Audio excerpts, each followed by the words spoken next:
सबसे बड़ी बात, इस तरह की जो एक्सीडेंट की स्थिति बता रही है, ना तो वो देखने में लग रही है और ना ही किसी के एक्सीडेंट के बाद एक बाइक पर 4 लोग बैठ के और इसके बाद 4 घंटे घुमाने के बाद कैसे कोई बच सकता है। इतनी बड़ी बात, जो चीज अब सामने खुल के आ रही है, क्यों छुपाई गई? तो क्या सामने खुल के आ रही है, हम लोग आज जरूर जानेंगे। जिस सपना को बोला जा रहा है कि हॉस्पिटल वो सबसे पहले पहुंची थी, लेकिन हॉस्पिटल पहुंचने के पहले उनके साथ क्या हुआ था, ये सारी बातें पब्लिक को क्यों नहीं बताई जा रही हैं, क्यों छुपाई जा रही हैं? क्या सच में माँ बाप प्लान में शामिल थे? जी नहीं, बिल्कुल नहीं शामिल थे, लेकिन उनके ऊपर कोई प्रेशर, वो प्रेशर क्या है, सब कुछ आज इस वीडियो में क्यों नहीं ओपन होने देना चाहते हैं ये केस? खुद के माता पिता, इसके पीछे का क्या कारण हो सकता है और किस राज को छुपाने के लिए इस तरह से लोग लगे हुए हैं? क्या सपना सच में पूरी तरह से गलत है या फिर सामने वाली पार्टी पूरी तरह से गलत है? सब कुछ क्रिस्टल क्लियर हो जाएगा इस वीडियो को देखने के बाद। Hey everyone, welcome back to my channel Purnima के सब लोग। मैं हूं पूर्णिमा और आज का ये जो बात होने वाला है, मतलब आज की जो ये वीडियो होने वाली है, ये होने वाली है राजबीर के बारे में। क्योंकि बहुत चल रहा है ना जस्टिस फॉर राजबीर, पर क्या सच में उनको जस्टिस मिलेगी? क्या वो उनको कोई जस्टिस दिलाने के लिए इतनी मेहनत कर रहा है, या सिर्फ और सिर्फ ये व्यूज है, सिर्फ और सिर्फ ये वाईटी की कंट्रोवर्सी है, या फिर सच में इसमें कुछ लीगल होगा, या फिर सिर्फ लीगल होने का दिखावा किया जाएगा? सब कुछ आज बताएंगे आपको। तो सबसे पहले बात करते हैं कि बहुत लोग को लग रहा है माँ बाप बहुत दुखियार है, बहुत लोग को लग रहा है सपना बहुत दुखियार है। तो मैं ये नहीं बोलूंगी कि इसमें से दुख किसका बड़ा है किसका छोटा है, क्योंकि देखा जाए तो दोनों का दुख बहुत बड़ा है और दोनों में से किसी का हाथ नहीं है मर्डर में। लेकिन जिसका हाथ मर्डर में है, मैं मर्डर इसलिए बोल रही हूं क्योंकि ये नेचुरल डेथ नहीं थी, ये तो अब सबको पता चल चुका है।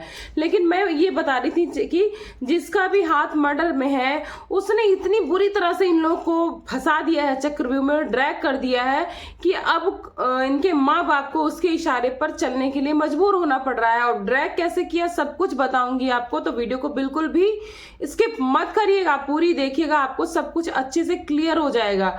तो चलिए बात करते हैं। एक्सीडेंट की रात एक दिन पहले फोन कॉल करवाना, कहाँ हो, सब कुछ प्लानिंग के थ्रू उनको बुलाना, उसके बाद एक्सीडेंट करना। और एक्सीडेंट में टिक्की वाले ने क्या बताया कि जो बॉडी थी वो बोनट के ऊपर गिरी, उसके ऊपर से गिरने के बाद और उसके ऊपर गाड़ी चढ़ गई। तो गाड़ी चढ़ने के बाद किसी का सर बिल्कुल फट जाएगा, क्योंकि किसी के ऊपर गाड़ी चढ़ना बहुत बड़ी बात होती है। और फटा भी नहीं, फेस बिल्कुल सही सलामत था, हाथ पैर में खरोचे थी, पीठ परवार था, उसके बाद भी पोस्टमार्टम नहीं हुआ। उसके बाद चलो इतना होने के बाद भी बॉडी को 4 घंटे लेके 4 लोग गाड़ी पर घूम रहे थे, जबकि ये मेडिकल टर्म्स होते हैं कि जो पहले के 2 घंटे होते हैं एक्सीडेंट में, वो बहुत ही क्रिटिकल होते हैं। अगर उस टाइम में बॉडी को ट्रीटमेंट के लिए पहुंचा दिया जाता है इंसान को, तो बचने के चांसेस बढ़ जाते हैं। लेकिन 4 घंटे क्या जानबूझकर उनको घुमाया गया?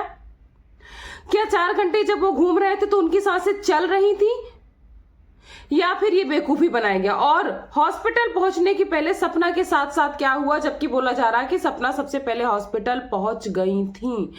मैं बताती हूँ क्या हुआ। हॉस्पिटल पहुंची तो सबसे पहले सपना थी, क्योंकि तब तक सब रुके हुए थे ताकि उनको पहले पहुंचाया जा सके। और उनको पहुंचाने के पहले उनको 4 हॉस्पिटल घुमाया गया कि यहाँ है शायद एडमिट, यहाँ है शायद, गलत इंफॉर्मेशन दी गई। उस 4 हॉस्पिटल पहुंचने तक में ये इंतजार किया गया कि उनकी सांसें उखड़ जाएं, बचाने की कोई चांस ना मिले। और कौन सा ऐसा हॉस्पिटल है जहां पे इतना बड़ा एक्सीडेंटल केस जाता है और डॉक्टर पुलिस को भी इन्फॉर्म नहीं करेगा? चांस ही नहीं है। एक छोटा सा फ्रैक्चर हुआ है, मेरे घर में हुआ था, एक बच्चे का मिस्टेक हुई थी, उसकी जानबूझकर नहीं हुआ था, फिर भी पुलिस आ गई थी। वो बंदा रिक्वेस्ट कर रहा था कि मैं इलाज कराऊंगा, सब कुछ कराऊंगा, आप पुलिस केस मत करो, क्योंकि जो ड्राइव कर रहा था उसका ना तो डीएल था ना तो वो बालिग था। लेकिन ये डर था कि पूरी लाइफ खराब हो जाएगी, पुलिस के चक्कर में लोग पड़ना ही नहीं चाहते हैं। ये होता है मैटर। और इतना बड़ा केस जिसमें आदमी की जान चली जाती है, डॉक्टर क्यों नहीं कांटेक्ट करता है पुलिस को? और उसके बाद बिना पोस्टमार्टम की बॉडी भी घर भेज देता है। बहुत ही बड़ी बात है। और जो आज बहू की एक बात भी नहीं सुन रहे, मैं मानती हूँ बहुत दुखियारे, और दुखियारे क्यों ये भी मैं आपको क्लियर करूंगी। मैं इसमें किसी का सपोर्ट और किसी के अगेंस्ट नहीं हूं, बातों को क्लियर कर रही हूं, तो पूरी ध्यान से सुनिएगा। अब क्या होता है, बॉडी को घर में भेज दिया जाता है। चाहते तो उसके बाद भी पोस्टमार्टम के लिए दोबारा जा सकती थी बॉडी, लेकिन नहीं कराई जाती। सारा आरोप लगाया जाता कि सपना नहीं चाहती थी पोस्टमार्टम हो, सपना नहीं चाहती थी कोई एक्शन हो। क्यों? आप लोग सपना की इतनी ही बात मान रहे हो तो आज सपना बहुत कुछ चाह रही है, सब कर दो, सब कर दो। लेकिन यहाँ सपना को भी पेशेंस रखना चाहिए कि जब आपने तब एक्शन नहीं लिया, अब आपके हाथ से सारी चीजें निकल गई हैं और आप इंसाफ मांग रहे हो, तो बिना वाईटी पे चिक चिक चिक चिक किए चुपचाप जाओ, केस को रीओपन कराओ। उसके बाद सबको दिख जाएगा कि कौन कितना सपोर्ट करता है। और ये सब सपना को चुप कराने के लिए हो रहा है, क्योंकि सपना भी कहीं ना कहीं कुछ बातें मिस्टेक कर दी हैं, कुछ गलती, कुछ रिकॉर्डिंग्स का लाना, कुछ चीजें अपने आप गलत कर जाना। कि जैसे उस टाइम वो इतनी गुस्से में थी, इतनी जलन में थी कि अपने ही चैनल से, द रॉड से, अपनी ही इस तरह की वीडियो भले ही मॉक डाल देना दूसरों को फंसाने के लिए, तो कुछ गलती उन्होंने भी गुस्से में कर डाली है। इस वजह से कहीं ना कहीं वो फंस जाती हैं। लेकिन मैं कहूंगी गलत नहीं है, मरवाया तो दोनों ने नहीं, ना माँ बाप ने ना बीवी में, मरवाया है रिश्तेदारों ने। अब बाप किस तरह से फंसे मैं आप लोग को बताती हूँ। उनके माता पिता ऐसे फंसे हैं कि जब चीजें हुई, पोस्टमार्टम नहीं हुआ, कोई पुलिस कंप्लेन नहीं हुई और 3 दिन के अंदर सर्टिफिकेट वगैरह बन गया, और बनने के बाद फटाफट क्लेम का अमाउंट उधर से, जिसको कह दे सकते हैं कि मुआवजा, जिसकी गाड़ी से एक्सीडेंट हो गया था, उसको पकड़े जाने के बाद भी जो मोटी रकम की, मैंने इसके पहले वाले वीडियो में बात की है, साफ साफ सब कुछ बताया, मोटी रकम कहाँ से आई थी, कैसे आई थी, किसने दिलवाई थी और कौन लेके आया था। आप लोग ने नहीं देखा तो वीडियो जाके देखना। जब वो मोटी रकम इनके हाथ में दिलवा दी गई तो उस टाइम ये इस मेंटल कंडीशन में नहीं थे कि मैं क्या करूं क्या नहीं। पैसे आ रहे थे, ये था कि मेरा बेटा चला गया, लोग उसके भुगतान में, उसके जान हानि के कारण मिल रहा है, इन्होंने अपने अकाउंट में ले लिया, सब कुछ हो गया।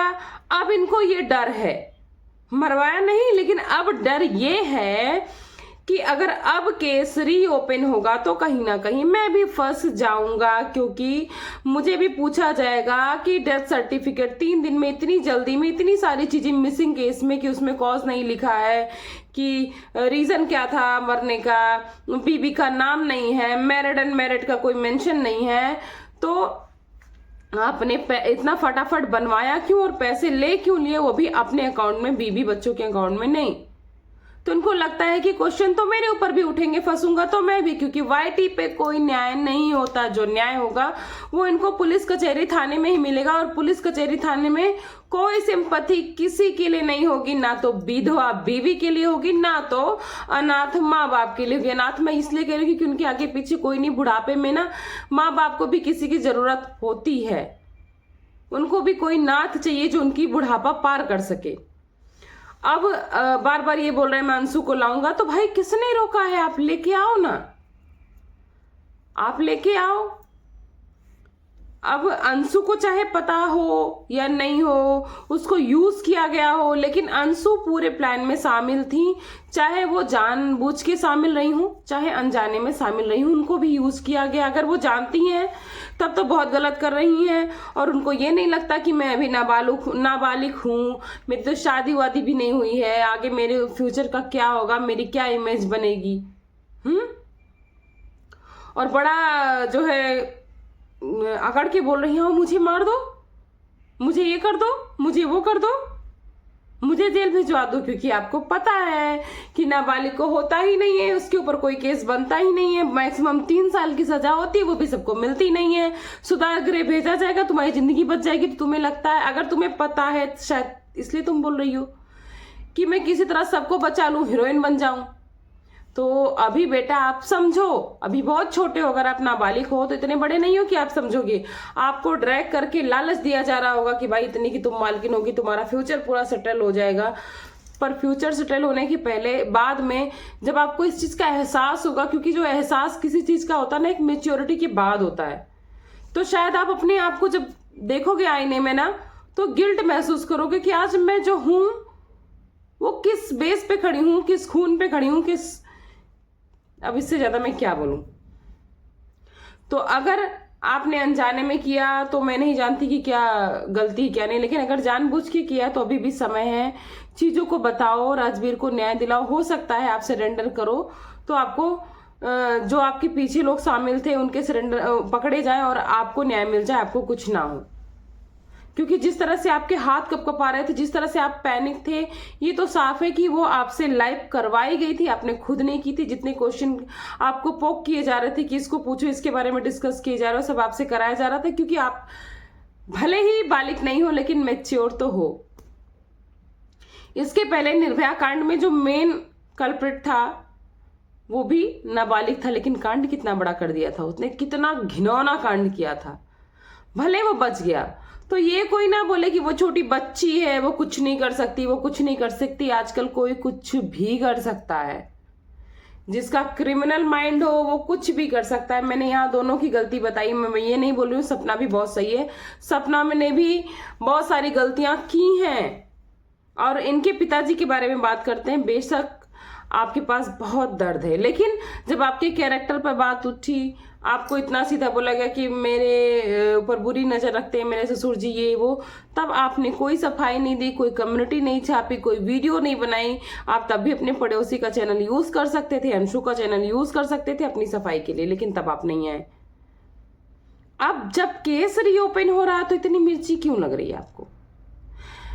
वाकई में मुझे आपको देख के बड़ा दुख हुआ था। मैंने एक वीडियो भी बनाई थी, लेकिन मैंने बाद में बड़े ध्यान से देखा उसको, बार बार देखा, तो मैंने देखा उसमें कितने सारे रीटेक हैं, कितने सारे कट्स हैं, कि आपको उसमें बताया जा रहा है कि अब आपको इस मुद्दे पे बात करनी है, आपको इस मुद्दे पे बात करनी है, क्योंकि उन लोगों ने ही आपको उलझा दिया है कि आप अपने ही बेटे के लिए इंसाफ नहीं मांग पा रहे हैं, क्योंकि आप फंसे हैं कि आप इंसाफ मांगेंगे तो हमने ऐसी गलतियां जाने अनजाने कर दी कि हम खुद फंस जाएंगे। तो कहीं ना कहीं देखो तो ये लोग भी मजबूर हैं, गलत नहीं मजबूर हैं, और इस मजबूरी को अगर आप सरेंडर करके बता देते हैं तो शायद आप बच भी सकते हैं। तो यही सब कारण है, और लीगल किया जा रहा है। फिलहाल मैं बताऊं अपना पॉइंट ऑफ व्यू, मुझे नहीं लगता ये कुछ भी लीगल जाएगा। जैसे ये हवा उड़ी है वैसे ही हवा ये डाउन हो जाएगी, कुछ नहीं होगा। ना अलका कुछ करेंगी, ना सपना कुछ करेंगी, ना ही माँ बाप कुछ करेंगे। सिर्फ और सिर्फ ये वाईटी के लिए हो रहा है, ये ऑफलाइन कुछ नहीं होगा। आप लोग को लगता होगा, हम भी वेट करते होगा तो जरूर हम भी आपको बताएंगे। ये मेरा पॉइंट ऑफ व्यू था, इसलिए मैंने आपको बता दिया कि ये केवल वाईटी के लिए हो रहा है। तो आज का ये छोटा सा वीडियो था, आई होप आप सबको बहुत पसंद आया होगा। और अगर आपको थोड़ी सी भी सच्चाई लगी हो, थोड़ा सा भी मेरा पॉइंट ऑफ व्यू आपको लगता है रिलेट करता हुआ कि सच में इस तरह की बातें हैं, तो लाइक सब्सक्राइब एंड शेयर कर दीजिएगा। मिलती हूँ आपको नेक्स्ट वीडियो में, तब तक के लिए अपना खूब सारा ख्याल रखिएगा। थैंक्स फॉर वॉचिंग पूर्णिमा के ब्लॉग। Bye bye.